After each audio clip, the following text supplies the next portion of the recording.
오늘 우리가 읽은 이 본문은 공관복음, 그러니까 마태, 마가, 누가 복음이라고 하는 공관복음에는 나오지 않고 오직 요한복음에만 등장하는 것이 오늘 본문입니다. 공관복음은 예수님의 행적 그리고 예수님의 가르침이 여기저기 이렇게 흩어져서 등장하지만 요한복음은 12장까지는 예수님의 행적 중심으로 기록되어 있고 보통 이제 13장부터 17장까지는 예수님의 가르침을 중점적으로 아주 이렇게 뚜렷하게 잘 구별해 놓고 있습니다.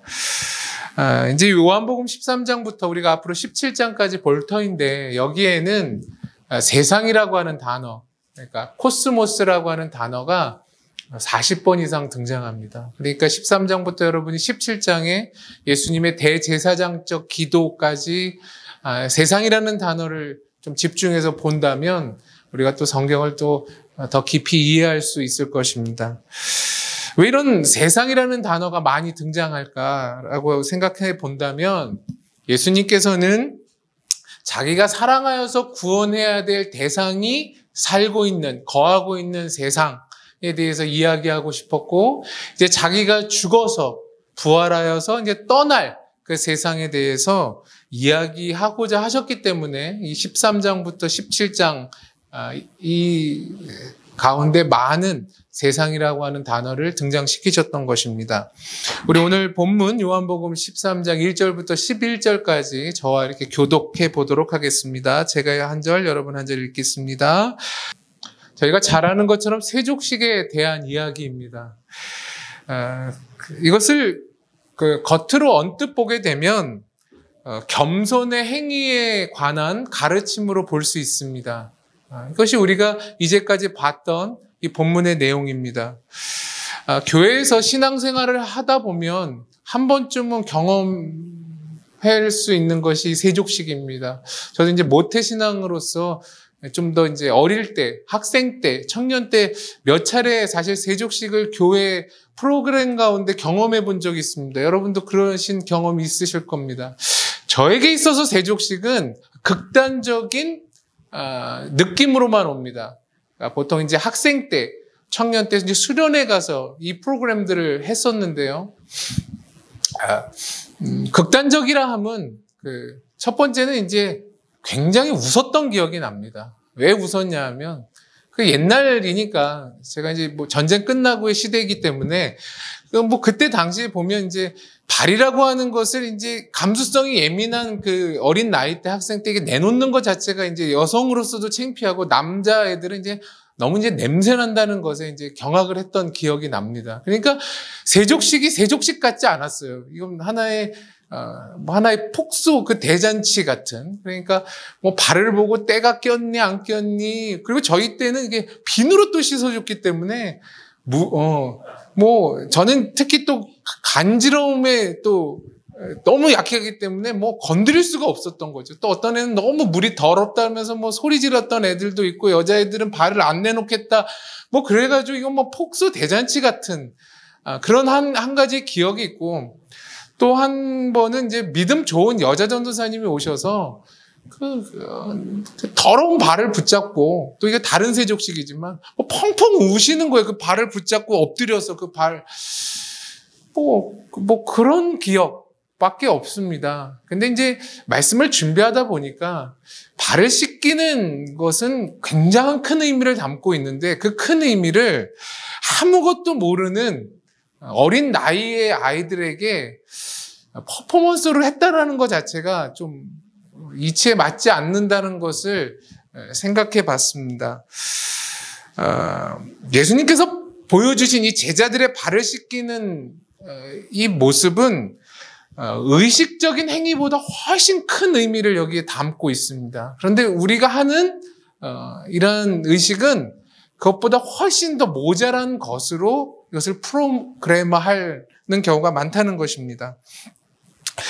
요한복음 13장 1절에 이렇게 이야기합니다. 유월절 전에 예수께서 자기가 세상을 떠나 아버지께로 돌아가실 때가 이른 줄 아시고 세상에 있는 자기 사람들을 사랑하시되 끝까지 사랑하시니라 이렇게 이야기하십니다. 여러분, 예수 그리스도께서 이제 죽으시기 전에 제자들과 마지막 만찬 자리를 하시는 것입니다. 거기에 예수님의 심정이 어땠는지 오늘 이 요한복음의 저자인 요한은 아주 이것을 잘 묘사하고 있어요. 자기의 사람들을 사랑하시되 끝까지 사랑하셨더라. 그렇게 요한은 기록하고 있습니다. 이러한 사랑의 모습은 뒤에 34절에 가보면 다음과 같이 등장합니다. 새 계명을 너희에게 주노니 서로 사랑하라.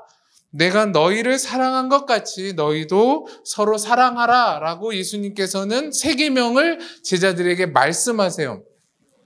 그러니까 예수 그리스도의 이 사랑의 모습, 끝까지 사랑했던 이 사랑의 모습은 결국 제자들에게 말씀했던 사랑의 요구와 맞물려 있다는 것을 볼 수 있습니다.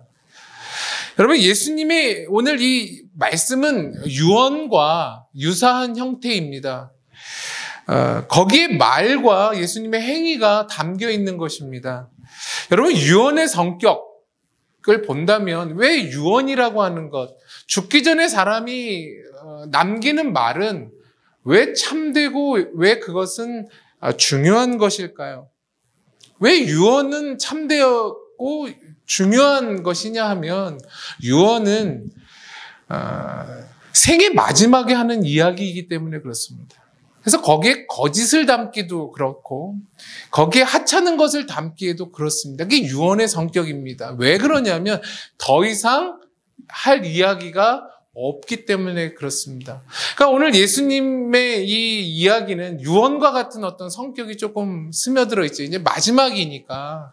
그러니까 예수님께서 이 마지막에 제자들에게 남기고자 했던 얘기는 정말로 중요한 얘기였고 소중한 얘기여야만 했다는 것입니다. 근데 예수님은 무엇을 이야기하세요? 사랑을 얘기하시고 사랑을 몸소 보여주셨다라고 하는 것에 우리가 조금 주목해 볼 필요가 있습니다.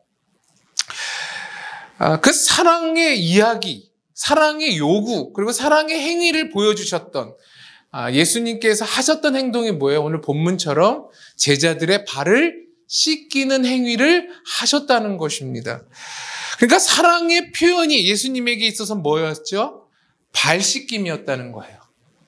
그러니까 우리가 오늘 발 씻기는 모습을 통해서 우리가 쉽게 떠올리는 건 섬김이지만 섬김이 담고 있는 더 큰 의미는 뭐라고요? 사랑이라고요. 사랑. 예수님은 예루살렘에 이렇게 입성하실 때 우리가 그 앞에서 봤던 것처럼 한 어린 나귀를 타고 예루살렘에 입성했어요. 이것은 이제 스가랴는 겸손의 표현이라고 이야기했어요. 그 당시 이제 그 장군이라고 한다면 아주 멋진 백마나 아주 그럴듯한 말을 타고 등장하는 것이 일반적이었지만 구원자로 오신 십자가에서 돌아가실 예수 그리스도는 입성하실 때 정말 초라한 나귀 새끼를 타고 입성하셨다는 거예요. 이게 겸손의 표현이라고 선지자는 예언해요. 이러한 예수님의 겸손의 행위, 나귀를 탄 것 같이 예수님께서는 그 겸손하신 분이 사랑을 어떻게 하셨냐면 제자들의 발을 씻기는 행위로 자신의 겸손함을 나타내셨어요. 더 크게 이야기해 볼까요? 사랑을 드러내셨다라는 거예요. 여러분, 고대 사회에서는 겸손은 약함의 표시라고 생각했기 때문에 사회적으로 볼 때 겸손한 것은 곧 약한 것이다 이렇게 생각했어요. 그래서 그걸 경멸하는 분위기가 고대 사회의 분위기였다라고 해요. 그런 면에서 볼 땐 예수님이 행하셨던 이러한 겸손의 모습은 당시 사람들이 추앙할 만한 것도 아니고 인기를 끌 만한 것이 아니었다라고 하는 거예요. 우리들은 예수님께서 제자들의 발을 씻기는 이 세족식을 통해서 하나님께서 신자들에게 겸손한 행위를 가르치시기 위한 교훈으로만 이 본문을 보면 안 돼요. 근데 우리가 그 이상을 넘지 못했어요. 저에게 있어요. 오늘 읽었던 이 본문 가운데 유난히 이렇게 눈에 이렇게 보였던 이제 그 구절이 있는데 뭐 다 소중한 구절이지만 그건 3절의 말씀이에요. 3절 말씀 한번 읽어볼까요? 시작. 저녁 먹는 중 예수는 아버지께서 모든 것을 자기 손에 맡기신 것과 또 자기가 하나님께로부터 오셨다가 하나님께로 돌아가실 것을 아시고, 이 본문이에요. 저녁을 먹는 중에가 여러분 이렇게 집중됐던 게 아니라 이 본문 가운데 제가 이제 이 시선이 멈춘 것은 예수 그리스도께서는 아버지께서 모든 것을 자기 손에 맡기셨다라고 하는 그런 본분을 갖고 계세요. 그러니까 그분은 신적인 능력이 있으셨던 분이에요. 그리고 예수님은 자기가 하나님께로부터 오셨다가 이제 하나님께로 돌아가실 것을 아셨다라고 얘기를 해요. 그러니까 그분은 신적인 인식을 갖고 계셨던 분이에요. 그러니까 이 본문을 통하여 제가 이렇게 느꼈던 것은 예수는 신적인 능력을 소유하신 분이시고, 지금 현재뿐만 아니라 앞으로 일어날 모든 것에 대한 걸 인식할 수 있는 분이었는데, 그 능력과 그분의 인식이, 그 어마무시한 능력과 그 탁월한 인식이 무엇을 했냐면 한낱 제자들의 발을 씻기고 수건으로 그 발을 닦는 것에 그걸 사용하셨다는 거예요. 이것은 빌립보서에서도 우리가 자주 보는 거지만 빌립보서 2장 5절에서 8절에 나온 말씀과 일치해요. 너희 안에 이 마음을 품으라. 곧 그리스도 예수의 마음이니 그는 근본 하나님의 본체시나 하나님과 동등됨을 취할 것으로 여기지 아니하시고 오히려 자기를 비워 종의 형체를 가지사 사람들과 같이 되셨고 사람의 모양으로 나타나사 자기를 낮추시고 죽기까지 복종하셨으니 곧 십자가에 죽으심이라. 이 말씀과 오늘 저희가 읽었던 이 요한복음 13장 3절은 전 일치한다고 봐요. 빌립보서를 통하여 이야기하고 싶었던 건 뭐예요? 하나님의 본체 되신 예수, 그리고 성부 하나님과 동등 되신 예수가 자신의 능력을 어디다 쓰셨는가가 빌립보서에 등장해요. 그러니까 능력을 어디에 쓰셨냐면 예수님께서는 자기를 비우는 것에 쓰셨대요. 예수님은 자신의 능력을, 하나님과 동등된 자신의 능력을 어디에 쓰셨냐면 자신을 낮추는 것에 쓰셨다 이 말이에요. 그러니까 자신을 비웠다는 말은 뭐야? 하나님이지만 인간이 되신 성육신을 말하는 것이고, 자기를 낮췄다는 건 뭐예요? 하나님과 동등된 분이지만 뭐예요? 그 성부 하나님의 뜻에 자기를 순종했다 이 얘기예요. 여러분, 능력이 있는 자가 사실은 자기를 비우고, 능력이 있는 자가 사실은 자기를 낮출 수 있어요. 그러니까 진짜 능력 있는 사람, 진짜 지혜롭고 똑똑한 사람은 자신의 능력과 지혜를 낮추고 비우는 것에 쓸 수 있는 사람이 진짜 능력 있는 사람이에요. 그걸 세상은 할 수 없죠. 여러분, 자신을 비우고 자신을 낮췄던 것이, 향했던 것이 어디죠? 오늘 빌립보서의 십자가라고 얘기합니다.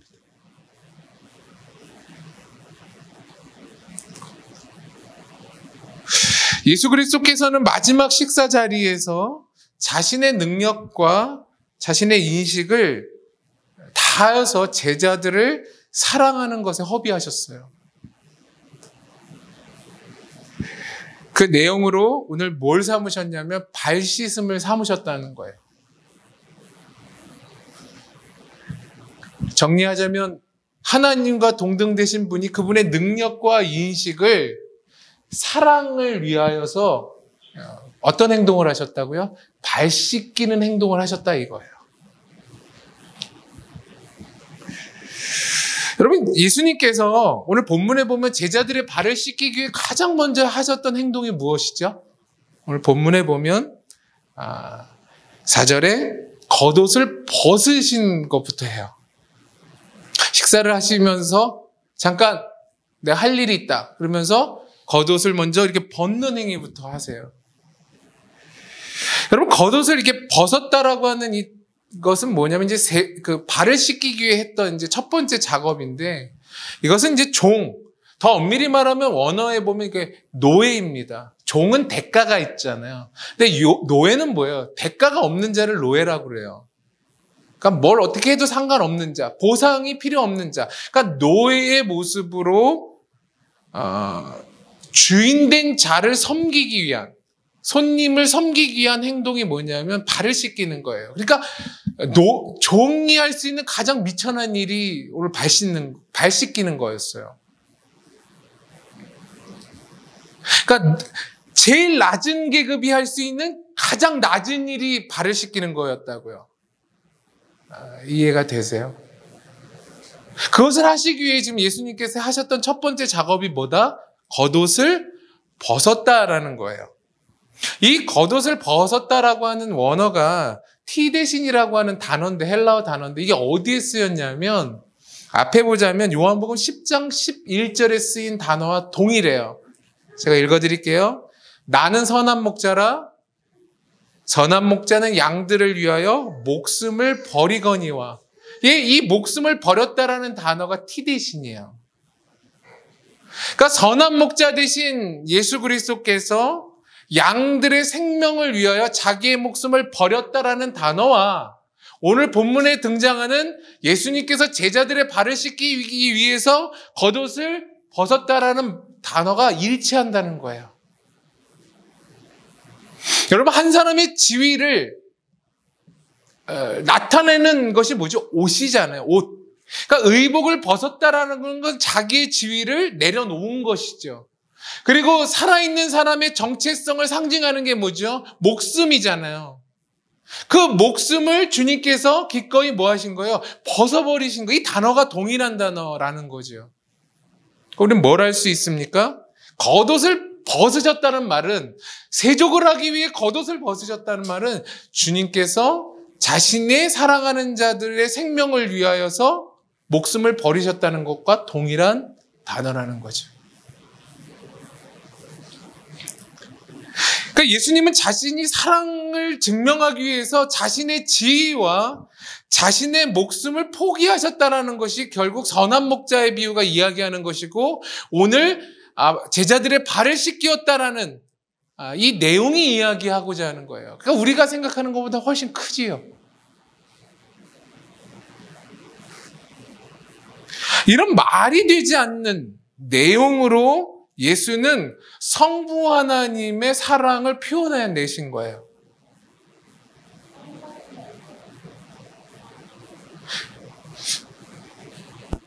여러분, 그것이 이제 십자가예요. 말이 되지 않는 것. 그러니까 사랑이 왜 십자가에 담긴가? 왜 하나님의 사랑이 발 씻김에 담기는가? 왜? 너무 처절했기 때문에 사람들이 이해할 수 없었고, 너무도 낮고 낮은 행위였기에 사람들이 이해할 수 없었던, 거기에 하나님 뭘 담으셨다고요? 하나님의 뜻과 사랑을 담으셨다고요. 이게 말이 되지 않는다는 걸 우리는 어떻게 할 수 있을까요? 이 십자가와 이 발 씻김이 왜 인간에게 있어서는 말이 되지 않는 것인가라는 것은 예수님께서 베드로와 했던 대화를 통해서 우리가 유추해 볼 수 있어요. 여러분, 베드로는 예수님께서 발을 씻기겠다라고 말씀하시자 뭐 했죠? 반발했어요. 뭐라고 얘기했죠? 주여, 주님이 어째서 제 발을 씻기십니까?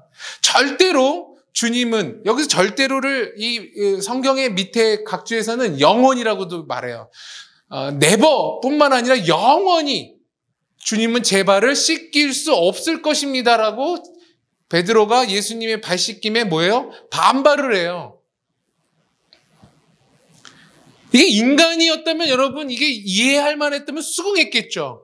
근데 이해가 되지 않고 말이 되지 않았기 때문에 베드로는 뭐 했어요? 거부했잖아요. 거절했잖아요. 그러자 예수님께서 뭐라고 말씀하세요? 내가 이 씻기움을 받지 않으면 나와 너는 상관없는 자가 될 거다. 이렇게 얘기해요. 여러분, 베드로는 수제자잖아요. 여러분, 수제자라고 하는 말은 뭐죠? 제자들의 대표, 이런 말이에요. 그러니까 베드로가 등장하면 제자들의 대표로서 베드로가 등장하는 거예요. 그리고 베드로라고 하면 어떤 사람이냐면 우리 인간들의 현실의 모습을 대변하는 자로 등장해요. 적어도 성령 받기 전까지는. 그러니까 우리들의 모습이 베드로 안에 스며들어 있어요. 이게 가장 인간이 할 수 있는 정상적인 반응이에요. 아마 우리도 거기 있고 믿음이 좀 좋았다면 우리도 똑같이 베드로처럼 이야기했을 거예요. 어떻게 그렇게 하실 수 있겠습니까? 어떤 생각 없는 사람이 발을 이렇게 내밀었겠어요, 사실상. 그러니까 이건 인간이 할 수 있는 가장 정상적인 방법이었어요. 그러니까 베드로라고 하는 상징은 뭡니까? 베드로는 항상 진심과 최선과 열심은 다했지만 베드로는 예수의 진리를 깨닫지 못하고 십자가를 거부하는 자로 등장하는 사람이 베드로예요. 여러분, 우리가 그럴 수 있어요. 우리가 베드로 같아요. 우린 늘 최선을 다해요. 우린 진심을 다했다고 그래요. 우린 열심을 다했다고 그래요. 동양 사회에선 이게 미덕이에요. 뭐가 어떻게 됐느냐는 중요하지 않아. 너 그거 진심이었어? 너 그거 최선이었어? 그거 열심을 다했어? 그게 너의 진짜 마음이야? 이게 굉장히 중요해요. 근데 성경은 뭐예요? 베드로가 그러했음에도 불구하고 늘 베드로는 예수님의 십자가를 거부하는 자로 등장해요. 나한테는 그게 예수를 생각하는 것이었고 나에게선 이것은 신앙을 발휘하는 것이었는데 그 모든 것이 거꾸로 생각해보면 신앙과 예수님을 생각했던 것이 아니라 십자가와 예수를 거부하는 것으로 베드로는 등장해요. 하나님 그렇게 일을 하세요. 여러분, 왜 바울이 헛짓을 했을 때 하나님께서 내버려 두셨을까요? 왜 다윗이 밧세바를 범했을 때 하나님은 내버려 뒀을까요? 막으실 수 있잖아요. 그렇죠? 우리 생각에는. 크게 앞으로 쓰실 다윗, 크게 쓰실 바울을 막으실 수 있음에도 불구하고 왜 내버려 두셨을까요? 그들에게 있어서 최선과 그들에게 있어서 이 잘나감이 나중에 그들로 하여금 발목을 잡아요. 우쭐하지 못하도록. 그렇게 일을 하세요.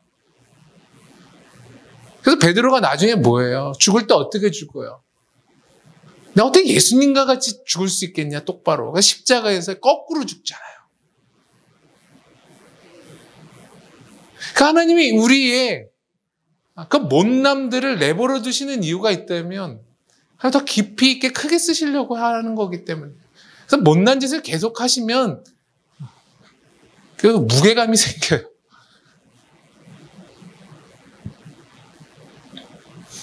제가 요즘에 저보다 좀 젊은 사역자들이 이렇게 이상한 소리하고 뭐 이렇게 보면 이렇게 처음에 이렇게 욕했다가 나는 이때 더 했다는 걸 깨닫거든요.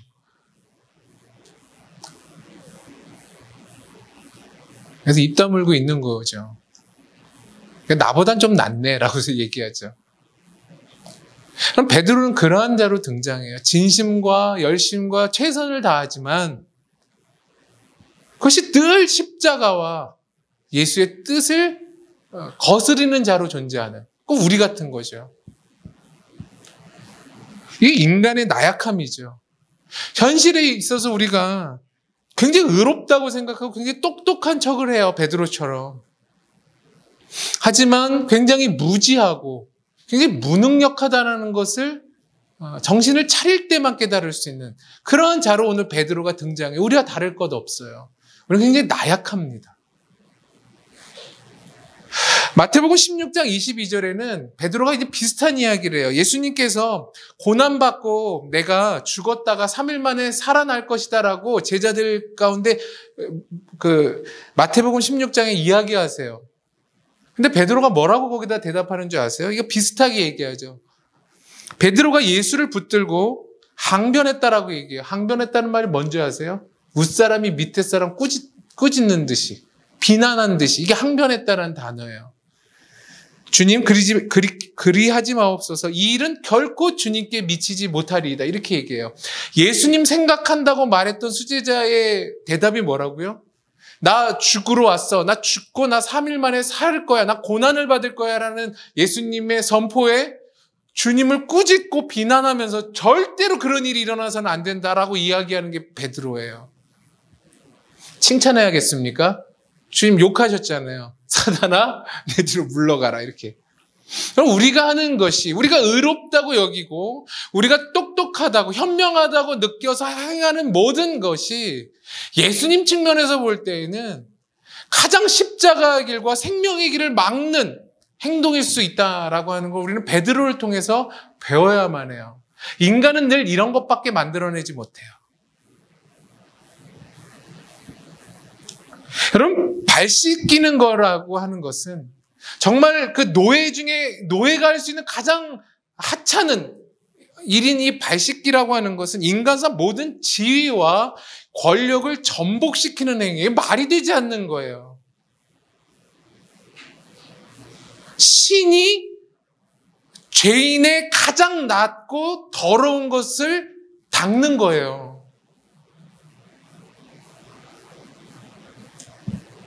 세상의 관점으로 볼 땐 도저히 이해와 납득이 되지 않는 것, 이 발 씻김. 성부 하나님께서는 예수 그리스도를 통하여 이렇게 말이 되지 않는 방법으로 구원의 내용을 삼으셨어요. 말이 되지 않는 것이 복음이에요. 그래서 세상 사람들의 그 똑똑하고 현명한 자기 지혜와 자기의 명철을 통하고 자기의 경험을 통해서는 아무리 생각해 보려고 해도 말이 되지 않는 것. 거기에 하나님께서는 자신의 뜻을 담으셨어요. 이게 복음이라고요. 결국 복음은 인간의 능력과 인간의 지혜에 담길 수 없는 것을 선택하여 베푸신 거예요. 여러분, 누구나 담아줄 수 있다면 그게 어때 복음이겠어요? 근데 제가 요즘에 보는 것은 복음이라 아무리 똑똑하고 능력이 있는 눈으로 봐도 말이 되지 않는 것. 그래서 결국 그 모든 것이 포기돼야만 비로소 보이는 것. 그것이 여러분 복음이에요. 그게 뭐다? 십자가고 그게 발 씻김이라는 거예요. 세상의 질서를 철저히 전복시키는 이 가르침과 행위, 그러니까 영적으로 말하면 혁명이죠. 이러한 혁명으로 하나님께서는 새로운 질서를 창조하세요. 아까도 얘기했다시피 고대 사회에서는 이러한 겸손이 어떤 표현이라고요? 연약함의 표현이라고요. 그래서 사람들이 그걸 경멸했다고요. 그럼 이 시대를 보세요. 누가 각광받죠? 그럴듯하고 높은 자리에 있고 위대한 일을 하고. 그래서 여러분, 이런 의미로 본다면 손흥민이 뭐 몇 골을 넣고 BTS가 어떠한 것을 해서 하나님이 영광을 받으실 거라고 여러분 너무 착각하실 필요가 없어요. 말이 되지 않는 상황을 여러분께서 걸어가시면서도 하나님을 부인하지 않는 그것으로 하나님이 영광을 받으세요. 오직 예수 그리스도만이 인간의 더러움을 씻기실 수 있다라고 기록해요.